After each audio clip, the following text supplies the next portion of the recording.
Welcome back. We've got a great podcast for all of you today. This is something a little bit special because it is the Top Agents Daily Playbook, Minimum Standards, Maximum Results.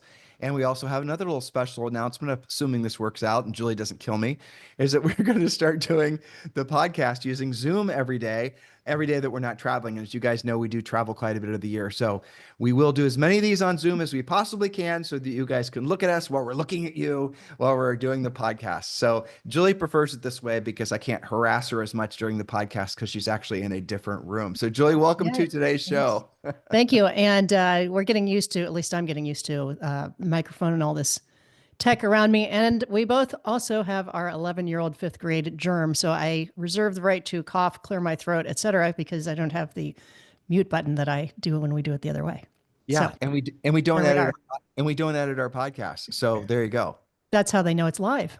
Oh, by the way, I didn't Yeah. tell you this because you've been on coaching calls. We did, somebody just sent me a notification that we're one of the top 100 podcasts in the business and career section in the world now. Cool. And That's great. in the overall real estate podcast space, which includes investors, people that want to learn how to be in real estate investors, we're Hmm. one of the top 12 podcasts. And the other Exciting. the other nine weren't even in our space. They're not coaching and Hmm. training podcasts. They're podcasts for people that are wanting to learn how to be investors. So just wanted to let you know That's great. it's nice to get Congrats. outside. Yes, indeed. It's nice to get outside acknowledgement. All right. So a reminder to everyone, if you want the notes from today's podcast, and Julie has a ton of notes for you today, make sure you go to harrisrealestatedaily.com. It is our free daily newsletter where we will send you obviously the notes and a lot of unique content and this very video. So if you want to subscribe, it doesn't cost you anything. Just simply go to harrisrealestatedaily.com, drop in your email address. You got to bounce over to your normal email and then obviously double opt in. That's the way you're going to get the newsletter and all the unique content. And do share the word about the newsletter. We had some of our recent podcasts that have had huge amounts of downloads and views because you guys are sharing the newsletter. So I strongly encourage you to continue doing so. If you love what we're doing on this podcast, you're going to love what we're doing in Premier Coaching. We've been working feverishly 24/7 practically, getting ready for the new Premier Coaching launch and also the Ethical Real Estate Professional Services launch.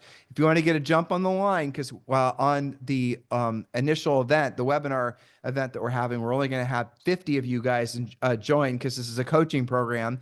And so we can't just have a million people join. So 50 are going to join. But if you want to jump the line, join Premier Coaching immediately and you will have full access to everything, including Premier Coaching. Now, something I haven't been telling you guys is that Julie and I will personally be coaching for the first 90 days the Premier Coaching program and as pertains to ethical real estate professional. So we're going to schedule those events probably within the next week or so. So letting you know if you want to get a jump in the line, if you want to be sure you're going to get your spot in the new Premier Coaching and earn your ethical real estate professional designation as part of Premier Coaching, simply go to Premier Coaching right now or just scroll down below and click the link to join. Oh, and by the way, Harris Real Estate Daily. The link is down below, and you can also join that by clicking the link or just going to harrisrealestatedaily.com directly. All right, Julie, let's get rolling. Yes. Okay. So our topic today is Top Agents Daily Playbook, otherwise known as Minimum Standards for Maximum Results. And I have to say that this is something that I personally use on each and every one of my coaching calls, different pieces of this that we'll go over. And certainly our Harris certified coaches do in Premier Coaching. So here's the secret. Everything we discussed today will be radically easier and more fun to execute once you have your real estate treasure map, which again, you can get in Premier Coaching. So sign up for Premier Coaching today if you're not already involved with us to get your free personalized business and life plan. That's premiercoaching.com. So that's going to help. And I mentioned that, of course, they can see that in the notes as well. So point number one with our minimum standards, use, and most importantly, update your visual accountability whiteboards every day. So what do we put on the whiteboards? And we can talk as much or as little about this as you'd like, Tim. But ideally, you're tracking all of the following based on your goals. Okay. So you get your goals from the real estate treasure map. You're going to track chronologically. Every deal starts out as a lead, right? So you've got a leads board. You've got active listings. Those are signed listings that are not pending. You've got signed buyers. you've got pending closings, and you've got closed transactions. Now, and I'm going to switch back from my notes here so I can But talk to Julie, you about that a I little think bit. it's Yeah. I think you'll agree that it's really important that when they're deciding who's going to be qualified as a lead, they're Hmm. definitely not putting up a contact. So a lead is someone that you Yes. fully pre-qualified. So a lead is going to be somebody that's fully pre-qualified where they've answered all the questions on the buyer or the seller pre-qualification form. And then that form will then tell you their motivation, tell you if you're frankly competing with another, if it's a seller, if you're competing for the listing, tell you what their, all their likes and their dislikes. Well, you've had a real conversation with them, is what you're saying, right? It's not just like somebody I met at the gym that's in my contacts in my phone. That's different. A lead is somebody who you've had that conversation with where you're asking those types of questions you just rattled off. And you should be able to tell me if it's on your leads board. If it's a seller, you should be able to tell me their time frame, their motivation. My coaching clients also have to have what their next step is. So for a seller lead, it might say next step is meet with the comparable market analysis. It might say send hard copy pre-listing package. For a buyer, the next step might be connect them with a lender or follow up with that lender and see whether they actually talk to each other. So that's how in-depth the lead is versus, to your point, versus a contact. A contact is just somebody you know. Well, to Julie's point, it's really critical that when you get a lead, it does not matter where the lead comes from. It does not matter what the source is. It does not matter if it's online or someone you meet at the gym. It does not matter. You need to immediately go into the pre-qualification mode. Now, once you've done the pre-qualification script, whether it's the buyer or the seller one a few times, it just becomes intuitive because all the questions are, it's basically conversations like Julie just said, and it flows naturally. But really, what we're helping you or hoping you're going to understand is the importance of making sure that you don't that you know the difference between a contact and a lead. And the game is won with the fewest number of leads, which is counterintuitive, but it's true. What do I mean by that? You want people who are, you don't want people that are merely contacts taking up your time. That's for your CRM if you want to even, if that's where you want to stick them. What you want is you want to pull out all the ones that have a clear motivation. Now, the challenge you're going to have, and we've discussed this on the podcast for years, and unfortunately, some of you guys are learning the hard way, is when you're trying to decide where you're going to put your best efforts every day, we strongly encourage you to focus on sellers. And why is that? Because there's no such thing as a buyer that has to buy. Every single buyer out there can simply change their mind. They're going to put that, they're going to decide to stay put. They're going to stay renting. They're going to stay living in the garage. They're, all those things. Whereas a seller, there are definite reasons why they have to sell, where the decision to make the decision to sell the house is no longer theirs. There's some extenuating circumstances forcing them to want to have to sell the house. And I just, it's a want to versus a have to thing too. And these are all questions you're going to ask when you're pre-qualifying someone. And when you know that, when you realize the importance of focusing all your best energies on sellers, and then you know what the seller's time frame is, then you know all the things, you're going to have really, really good leads, not just contacts. You guys get the difference? Because That's right. with a buyer, like I said, buyers can always change their mind. Now, here's a little trick to it. When you're using our pre-qualification scripts, all of our scripts, especially on the buyer side, well, they're designed to basically ferret out whether or not they're actually sellers in disguise. Because a lot of the buyers that you guys tag in your CRMs as just being buyer leads are actually sellers. And again, something that's really critical you get clear in your mind.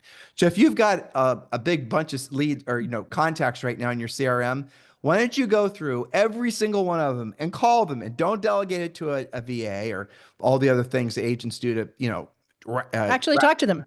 yeah, call them. Call them and use our pre-qualification script. And what you'll discover is that a vast majority of the folks that are showing up in your life as buyers actually have houses to sell. And now you've got not just 100 buyer leads, you've actually got, say, maybe 50 of them have houses to sell, and probably 10 or 15 of them have to sell their homes. Those are the ones we want you focusing on. You guys getting That's clear on this?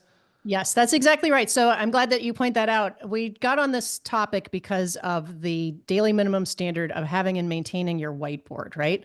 So in addition to your leads, and I'm glad that we've clarified, excuse me, the difference between a lead and a contact. Okay. So it's conceivable, and it happens quite frequently, that you'll be talking to somebody doing the pre-qualification script and you'll find out they're not a lead.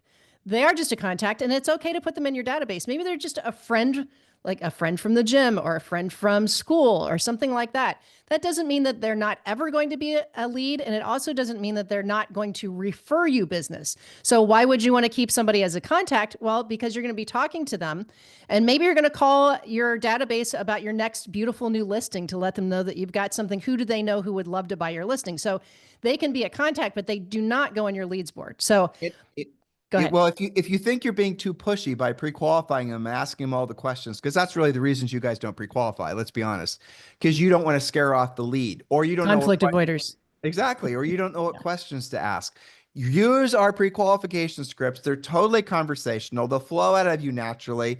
And frankly, the best sellers in particular, they will respect the fact that you're taking a professional approach and they will answer the questions because they realize that you're the person there that's actually going to solve their problem. And if they're sheepish or they try to run away from the answering of the questions, they're not motivated. They just basically pre-qualified themselves. But that's okay. It's better to find that Totally. out than to pretend that you've got 100 leads. You Well, don't. You have so many contacts and a few leads. I think like Chuck Williamson, in Tracy, North Carolina, when I coached him personally every week, he always had maybe 8 or 10 actual leads because to become a Chuck Williamson lead, and this needs to be true for everybody, that lead has to have answered all the questions and actually be motivated because he does not want somebody that he has to warm up and keep motivated and all these other things Yeah. that you guys rationalize doing, drip on them forever.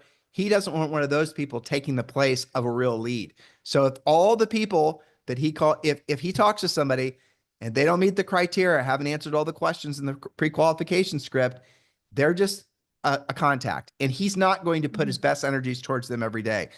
That is one of the biggest mistakes that most agents, heck, most salespeople make, is they waste time with people who will never transact. Okay, so let's go back to the whiteboards, right? So we've clarified the leads. What about all these other things that you're tracking? So I'll give you a quick demonstration, just like fresh off of a coaching call. I have a private coaching client whose GCI goal is 2 million this year. GCI, okay, great goal, right?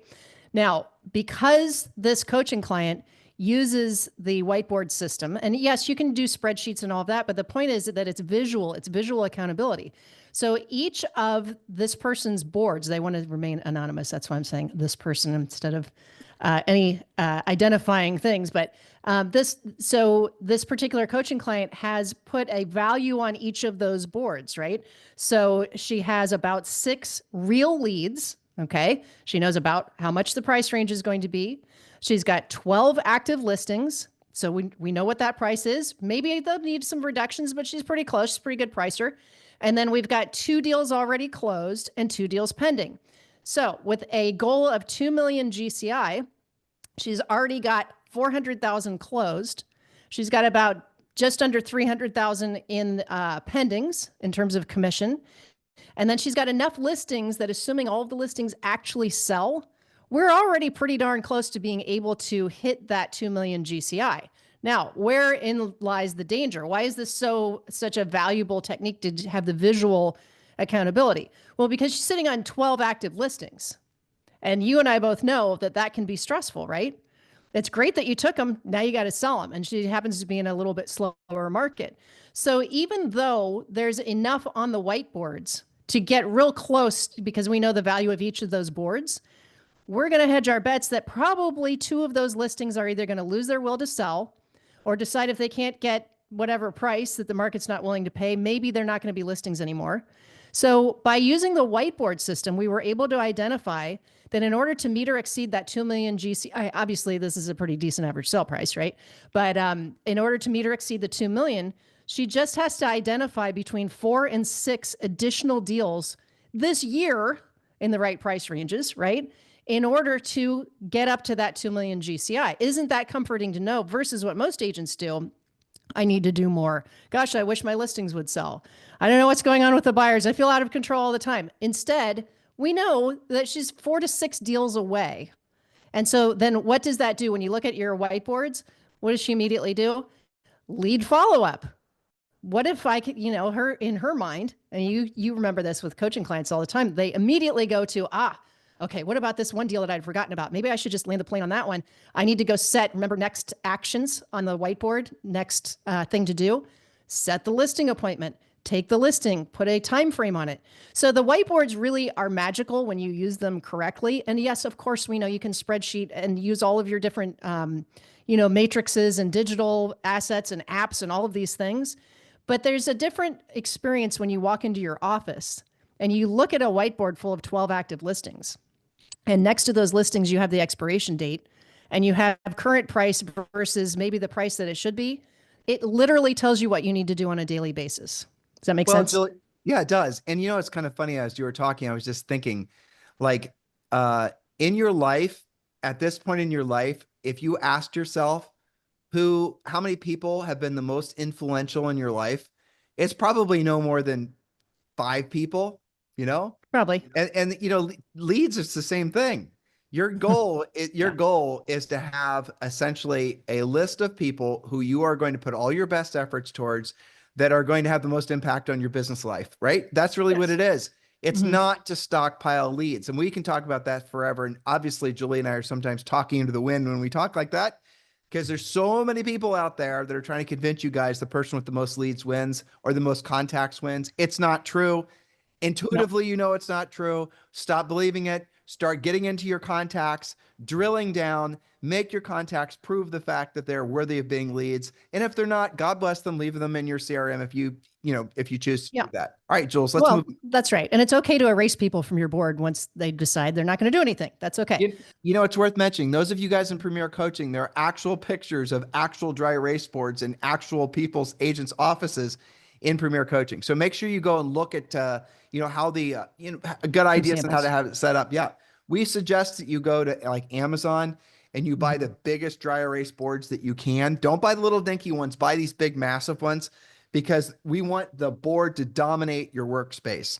Okay. We Yeah, want it a to be, couple of my coaching clients got whiteboard paint and yeah. turned an entire wall, especially if you have, small, medium size office, you can turn an entire wall into a whiteboard and But not have to hang anything. the goal is when you walk into the office, basically, boom, there it is. So, Julie, let's just drill down Yeah. one last time on what Hmm. the whiteboard should look like, and I'll do it for him. Okay. So Okay. your first one should be Julie. The way we talk about it in the way we talk about it in Premier Coaching and the Real Estate Treasure Map, and what I'm describing is basically the same thing, but the way we go about describing it is different. So, if you've heard Julie say it a different way, we're saying the same thing. So, when you walk into your office, here's what you should have. You should have a board that says listings at the top. And then you need to have in permanent marker so you cannot erase it. You need to label how many listings you're supposed to have at all times. And you won't know that number until you've completed your real estate treasure map. Your real estate treasure map, there's inside, the whole point of it is essentially to help you create your business and life plan, but there's a formula inside of it to help you determine how many active listings you need at all times to meet or exceed your financial goals. All right. So that's the real estate treasure map. So let's say your number is 12 listings at all times. I went to walk in your office and I want to see a board that says listings 1 through 12, and it has to be in permanent, marker. So you can't accidentally delete it or edit it. Now, why is that important? Let's just say you've had a great month. You're going to have a lot of great months. You're going to have a great month. You're going to walk home or walk in your office. You're going to have a stack of checks or you just whatever, right? You're riding high. You walk into your office and you need 12 listings at all times to meet or exceed your financial goals. And you look at your board and you only have four. You don't have 12, you have four. Well, doesn't that sort of put you back in alignment with your bigger goal, which is to have 12 at all times? It takes a little bit of the wind out of your sails, but what it also does is it keeps your emotions between the lines. So one of the greatest lessons that Julie and I ever learned is you don't overly celebrate your wins and you don't overly mourn your losses, right? So your mission is to always keep your emotions between the lines. Don't overly celebrate, yay, I'm on the top of the world. And then if something doesn't go your way, don't overly mourn the losses because what happens is those extremes are going to wear you out. So you want to keep your emotions Yeah. between the lines. So one of the greatest things you can say to yourself is when you have a big win or what you perceive to be a big loss, just say it's too soon to tell. That's a That's really right. great psychological stabilizing thing a gift you can give yourself. So that's your dry erase board for listings. And then we want you to have another one that's going to be closings. So let's say your real estate treasure map called for you to meet or exceed all your financial goals, for you to have the best life ever, you need 30 closings, right? So I want you to again, closings at the top. and then write down 1 through 30 in permanent marker. And then red, take a red dry erase marker and write up, that's for sellers. And then blue is for buyers. So every time you have a closing, write the address down, write how much money you made. Don't hide away from the commission. Maybe you want to write down what the gross commission amount was and how much you actually got when you got paid, right? And then we want you to write down the lead source. And I know there's CRMs and all these fancy things to keep track of it, but I'm going to tell you guys a little psychological trick to doing it this way. All right, so you're going to have all your things written down. You're going to be halfway through the year, or in the case of Julie's client, a few months into the year, and you're going to look at all your closings. You're going to, be happy for the money you've made. But then what I want you to start noticing is where the lead sources were. And what you'll discover is where your actual closed transactions come from aren't the same place where your contacts come from. Remember what I just said. So your contacts, the people you put into CRMs that you hope and pray will one day become closed transactions, do not come from the same sources that your actual closed transactions come from. Leads lead to paychecks. Contacts lead to basically drip campaigns that you guys are delusional into believing that are going to result in closed transactions. Every single research that's ever been done on long-term lead follow-up shows that less than 3% of all leads in a long-term CRM ever actually end up transacting or buying or whatever it is. You guys getting And it? even then, it's not necessarily with you. Well, that's the point. Exactly. Yeah. I mean, the leads that are in the contacts that are in your CRM are also in other people's CRMs. Shouldn't all this be obvious to everyone? So what I said, and hopefully you guys are internalizing this, are the leads that result in transactions come from very defined sources, and you're going to see this. And I'll tell you the first time I realized this. Julie and I would typically sell between 100 and 200 homes per year. And Julie and I were doing proactive lead generation. We were doing passive lead generation. We were doing direct mail. We were doing pay-per-click. We were doing all these things. I'm going to tell you this, and I actually kind of, to this day, I can feel the burn because it was, it was so insightful, but it was also a little embarrassing, especially in front of Julie. So she's smirking right now for those of you guys watching us on YouTube because she remembers this. All right, Julie played in orchestras, and she was a semi-professional musician, and she would play one in particular. So we looked at she'd been playing in this one particular orchestra for like 3 years, I think. And then it wasn't quite halfway through the year, but we had closed like 40 deals or something. And I remember looking at that board and I remember seeing this very distinct pattern. And we'd spent a lot of money on passive lead generation, and our passive lead generation, postcards and the other things, was good. It was. But then I saw where the deals came from. Centers of influence, past clients.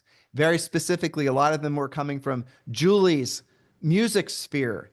And very few of them were actually coming from, where we were spending all of our money on. So what we did is we stopped spending the money and we focused on what was working. And guess what happened? We made a hell of a lot more net profit, had to worry a lot less about the things that weren't mattering in the first place because they weren't generating transactions. And we got refocused. And that's what I'm hoping you guys will realize. But this is the importance of having everything in front of you, because what that dry erase board does, actually, it gives you a lot of accountability. It's almost like having a coach that's going to. Yeah, it's great. I mean, we're kind of turning the whole podcast into about the visual, but that's okay, because here's the thing. Take the case of somebody who has the right amount of the magic number of listings, right? They had all these listings and now like half of them are sold. So now they're in the pending board. Okay. So what the visual accountability does is it causes you to then look at that half empty listings board and say, oh my gosh, because here's the other thing. And this is why I have coaching clients send me a picture of them. Once it's pending, it doesn't stay on that active board. It goes to the pending board, and you got a big hole over here on the listing board. It causes you to get to work faster, because what happens when you have multiple things pending at once? Well, now we have appraisal drama and inspection drama and financing drama, and we're pending, and I've got all this money coming in, and I did what I was supposed to do, and I'm celebrating that. That's awesome. But meanwhile, if I walk into my office and I see half my listing board is empty, that's great. I've got all these pendings happening, but now I've got to get on the stick faster and say, I've got to get back to my lead generation. I've got to get back to my lead follow-up, because if you don't, and you operate like most agents do, and you have even 3 pendings at the same time, you're going to hide out in all of that transaction activity. Even when you have a transaction coordinator, you're going to get into the drama of all those things. And then pretty soon, what was, and I tell this to coaching clients, that's great. You know, to your point, it's too soon to tell. You can kind of celebrate, but here's the thing. When you have a really big month because you had all these pendings and it's going to close the next month, that's great. But if you're not constantly regenerating and getting on your lead generation, what used to be one really kick-ass month now becomes a pretty good 60 days and an only okay quarter because you didn't get to work on the things that were necessary fast enough because you were distracted by putting out fires. Does that make sense? Yeah, totally. So listen, guys, the notes from today's podcast are at harrisrealestatedaily.com. That was a long time on our first point, but it really is the most important point of all these. But, you know, the next one's great too, and actually encompasses something that Julie and I just talked about. So Julie, point number 3, or okay, I'm skipping point number 2. I'm skipping point number 2. So you guys were going to have to bear with us. We're making our way through the Zoom podcast. Like I told you, glitches are inevitable. Yeah. So point number 2, Julie, sorry. Okay, so point number 2 is easy once you get it set up, and that is simply to look at your finances every day. We like to use monarchmoney.com as your dashboard for your performance, your key performance indicators, your KPIs. That's your savings, checking, credit cards, investment accounts, investment properties, and everything else financial is visible using that monarchmoney.com. That even includes your credit scores, your upcoming bills. It creates budgets for you. And this will cause you, again, you can tell we believe in the visual part of this, right? Because how many of you guys, we know this because when we do the treasure map with you, this comes out. People don't always look at their finances. Maybe once, some of you only look really once a quarter, once a month, or when you have to do your taxes. It's easy for things to get past you. It's easy to, get off of the budget. But looking at monarchmoney.com causes you to be accountable to your financial goals. And you can literally see on a daily basis, how are you doing versus how you want to be doing? What's happening with your savings account? What's the upcoming bill? What's the budget? How much are you actually spending on gas for driving all those buyers around while you're supposed to be learning to be a listing agent? What are those budgets? What's going on? So point number 2 is simple. Just visit your money daily and use something that makes it easier. Monarchmoney.com is our preference. Well, let's be honest, Julie. The other thing that's important about going to Monarch every day is that most people are not comfortable thinking about money. Mm-hmm. And you have to remind yourself this very basic rule. You have a daily burn rate. And so, for example, and Julie, you have your phone nearby so you can do some math for me? I will in a second. Okay. All right. Actually, Julie, I can do it. It's okay. I got it. Okay. So let's say your daily burn rate.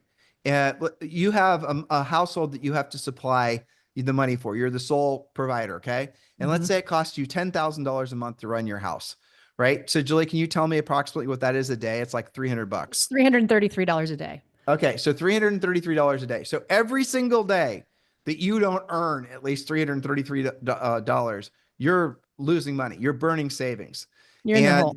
And exactly. So what we're hoping you're going to understand is use your natural nervousness, if you want to call it that, or because really money talk makes people very nervous. A lot of people use that to your advantage, because if you are checking in on your finances every day and you're reminding yourself what your daily burn rate is, and that, by the way, that's one of the best, most powerful ways to really keep yourself centered and not get distracted. So if you're finding yourself, I can't get focused, I can't find my motivation, what's my big why? Remind yourself how much you cost every single month, how much your family costs every single month, and ask yourself, in this particular day, did I earn enough money to cover my expenses? That's an oversimplification, because obviously in real estate, you get paid in hopefully large checks. But the moral of the story is we're leaving that in as point number 2, because it is a great centering way. Because if all of a sudden you have that pang of financial insecurity, it's going to help you to be motivated to do what you don't want to do when you don't want to do it at the highest level. Point number 3, Julie.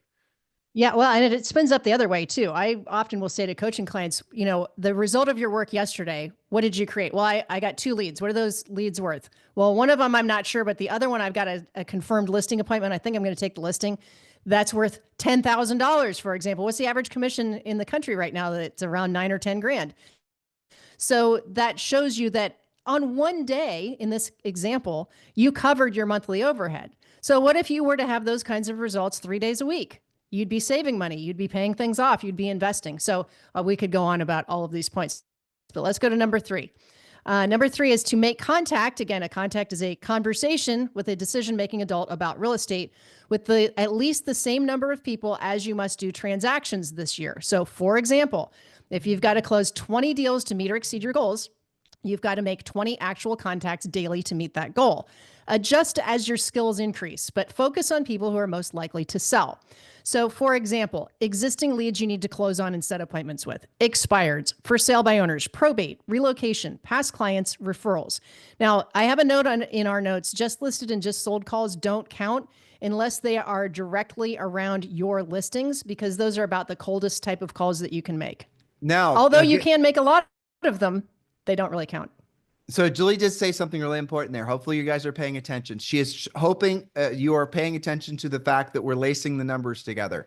So let's say you have to sell 20 houses this year to meet or exceed your financial goals. You're probably also going to want to, if the real estate treasure map is going to tell you, you need to make 20 solid contacts a day, conversations with decision-making adults. And if the market continues to adjust the way it is, if you're going to be listings focused, you're also going to need 20 active listings, or you're going to at least need a good mixture of highly motivated buyers and active listings where the sellers are absolutely fully pre-qualified and you know their levels of motivation. It all comes down to the numbers, because the numbers don't lie, because you can't hide from the numbers. Because when you wake up in the morning, you look at your dry erase board, you look at your KPIs from Monarch Money, you remind yourself how many contacts you need to make a specific day. You're not wandering around thinking, what should I be doing, and going to Facebook surveys. You know that you're supposed to be making your desired number of contacts a day. We have spoken about the real estate treasure map. That is available at premiercoaching.com. And premiercoaching.com is our coaching program that many of you, thousands of you, join per year. So just go to premiercoaching.com or scroll down below and click the link below to join premiercoaching.com. And yes, that does include the first level of Premier Coaching, or frankly, you can join as Premier Coaching VIP and get all 12 levels, including Ethical Real Estate Professional. The second you enroll, it's up to you how you want to go about doing it, but just go to premiercoaching.com. And that does include a daily semi-private coaching call. And in the first level is the real estate treasure map, which is your fill in the blank business and life plan. So make sure you download that right away. It's like 73 pages, double-sided. Okay, this is not some, one pager, lightweight, anything. This is a book, basically. Read it, understand it, and then fill that out with your spouse, your partner, your dog, your cat, doesn't matter. But get it completely filled out so that when you are thinking, like, that'll give you the center. A lot of the things that cause us stress in our lives are not having a sense of direction, not having clarity about where our intention should be. And so that's the reason we get distracted with, did you hear this gossip? Or did Trump said this, or interest rates that, or housing market this, or alien visitation, whatever, right? We allow ourselves to get distracted because we have no mission. Your mission every single day, when you're a Premier Coaching client, when you're with Julie and I, our coaching organization, it's going to be very clear. So you're going to wake up every single day. You're going to know exactly what you're supposed to be doing every single day. You'll have the clarity that will give you the confidence to exceed your goals. And then you're going to have to set higher goals, like Julie's coaching client she talked about on the top of the show today. Interestingly, her goal used to be $1.5 million. I was thinking $2 million. That's a really nice goal for an agent. It's a great goal. But Julie, if she's and the reason we raised it is, we raised it because she got to be pretty much ahead. If you divide out the months and you use the visual accountability and the whiteboards and all the accounting, she's actually a bit ahead. So since we have some runway yet in the year, why not raise the goal, right? And so that it becomes more and more exciting, right? So we were talking about what's your daily burn rate, $333 a day if your overhead's 10 grand. Well, you can work it the other way too. So for example, one of the things I like to do with coaching clients when they've got a couple of pendings kind of out in the future, like maybe 90 days out, they've got a new construction closing and they had a longer close on something. So that month is already a good month, isn't it? Why not work as hard as you can right now doing the right things to make it a record month? Make it the best month you've ever made. Maybe you could double your last best month. So even though we've been talking about the numbers, like in terms of, if you don't do this, you're going to be in the hole. I like to work the numbers the other way and keep them really excited and motivated and say, look, that's great that you've got 2 or 3 closings 3 months out. Let's see how big we can make that month. That's really fun. But that is obviously a lot of our top tier elite coaching clients, they have these problems, right? And so True. what's Yeah. fun is what's interesting is that, and Julie knows this obviously, if this coaching client doesn't set bigger, more expansive goals, chances are without subconsciously, she's going to start taking some logs off the fire. She's going to start losing her Sure. momentum. So Easy to do. even though she had a great first 6 months of the year, let's say, because she coasted the last 6 months, the 6 months after that, she's going to lose the advantage that she built. So, as Julie is a great coach, what she's going to do is keep her motivated and maybe say, I'm giving you some ideas, Jules, but maybe you help her set a goal of, going to Europe for a month in August, or where she's going to completely check out, or she's going to just do some really extraordinary things that she's always wanted to do. You're smiling. I'm guessing you're already working on that. Because her goal is actually, I think she's working on between 2 and 3 months in Europe in the summer. Well, there you So, go. but to your point, that's also just from a coaching standpoint. I have to be mindful of that too, because as I said before, what maybe was a great month becomes an only okay quarter if you don't stay frosty on what you're doing and be thinking ahead and looking ahead and saying, it's one thing to be on a really amazing vacation like that. It's another thing to be on vacation and really not be worrying about what's happening with your deals. And, if you're listless, you've already sold everything. And, there's different levels of real estate stress. So let's get on to our point number 4. We're talking again about daily minimum standards. Number 4 is really important, and that is simply furiously fast lead follow up on 100% of your leads, 100% of the time. No exceptions, no excuses, and don't have different rules for different types of leads. If you're calling it a lead, if you're calling that person a lead, you've got to be having those conversations. Don't sit on what you're saying is a lead. And we do uncover some of that in coaching where they'll go, oh, yeah, I got to call that person back. So if you have when you have a daily minimum standard of, 100% lead follow up 100% of the time, regardless of how they came to you, then you're never going to have like this pile of never ending leads that you feel like you're behind on because you're on top of it every day. Yeah. I mean, again, we're focusing a lot on the importance of basically being honest with yourself. If you look at it, the recurring theme of what we're, talking about is essentially, hey, a contact isn't a lead. And if you don't have more Yes. seller leads, but you have a bunch of buyer leads, you're probably just fearful of having a conversation with that buyer lead to ferret out whether they're sellers, things like that. These are all skills-based things. But hopefully you guys are feeling and understanding that on the other side of mastery of these things, or frankly, even I'd say amateur level understanding of these things, your life is going to change in such profound ways. And I'll give you a vision of it. So Julie's coaching client. Julie, tell me if I'm not hitting all the, balls out of the park with this. Okay. She's listing based. Mhm. She makes, obviously most of her leads come from, centers of influence and past clients. True. Okay. Well, I mean, that's pretty much it. So Some open house, some really, really great open house leads as well. right, Sprinkling of relocation. Multiple spokes, not a one spoke wonder, so to speak. right. Okay, Julie, let's move on to the next one. I love the next point. Okay, now to release a little bit of the pressure. Everybody can do this. Number 5, simply express gratitude overtly to those you care about. Start your day by saying I love you and giving hugs and kisses. Okay, that's something easy and it really sets the stage for how you want your day to go too. So I made that kind of after some potentially stressful points of accountability there. Well, Okay, because here's the thing with yeah, gratitude, and it's been studied, and we talk about it on the show a lot, and we talk about it in our coaching programs. But the interesting thing about gratitude is that when you're feeling, let alone expressing gratitude, the negative thoughts and emotions that may have been occupying your frontal cortex before, for some reason, they can't coexist with the sense of gratitude. right. I don't really understand how that works, but it's spiritual, is really truly what it is.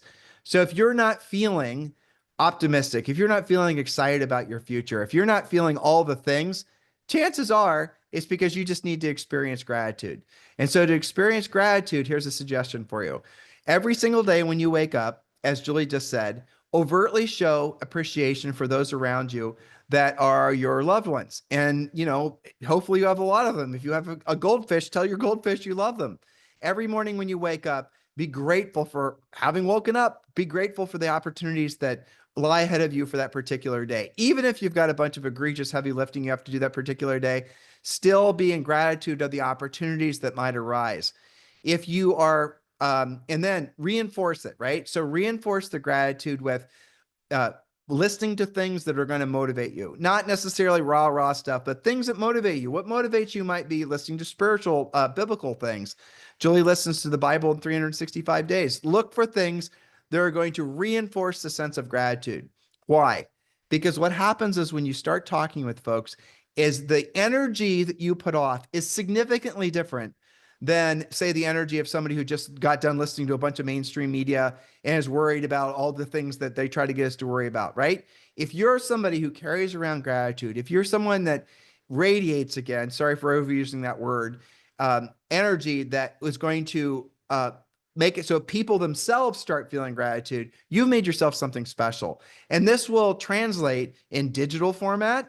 This will translate, obviously, person to person. This will translate in how you carry yourself, how your physicality is, how you enunciate yourself, the words you use, the people you hang out with, whether you make eye contact or not.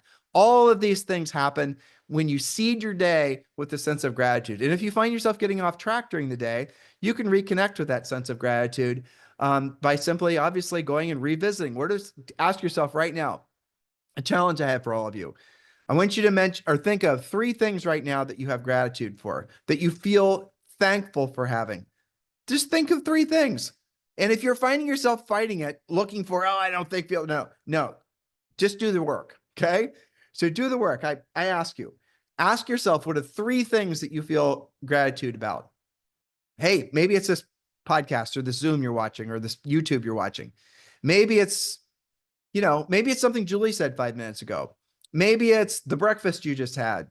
Maybe you guys can be grateful for everything. How about this? You're alive. I mean, any day you wake up you're on the green side of the grass, it's a great day. Get it? You are surrounded with blessings 24/7. If you just remind yourself of that, notice how this goes away. Notice how the skepticism and the pessimism and the loathing and all that, the emotions cannot coexist in your brain when you're in a sense of gratitude. And that's a gift. And I give that to you guys. So listen, Julie and I did not get through all of our points today. We are on point number 5, which is gratitude. There's actually 6 more points here. And we have to get to another podcast. So here's what I'm going to do.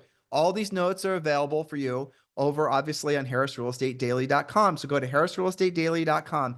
And remember, when you go there and you put in your email address, you're going to have to hop over to your normal email, and then you're going to have to double opt in to get the subscription to the newsletter. Newsletter is free. The newsletter does include, in addition to the notes, it does include obviously this video, but also a lot of other specific content we create just for our newsletter subscribers. It's working out to be something pretty miraculous. I think we've got 25,000 people in the newsletter now. We have like 500 or 600 that join every month, which is really fun.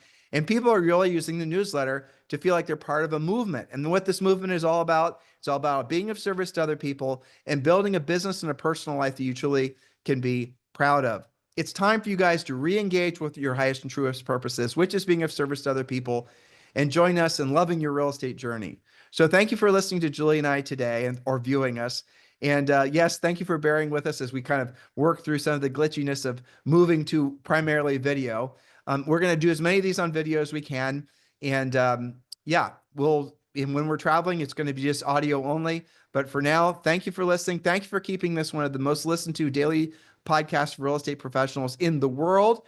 Thank you for all the 5-star reviews. Thank you for all the support that we've had from all of you guys for decades. Have a fantastic day, and we'll talk to you on the show tomorrow.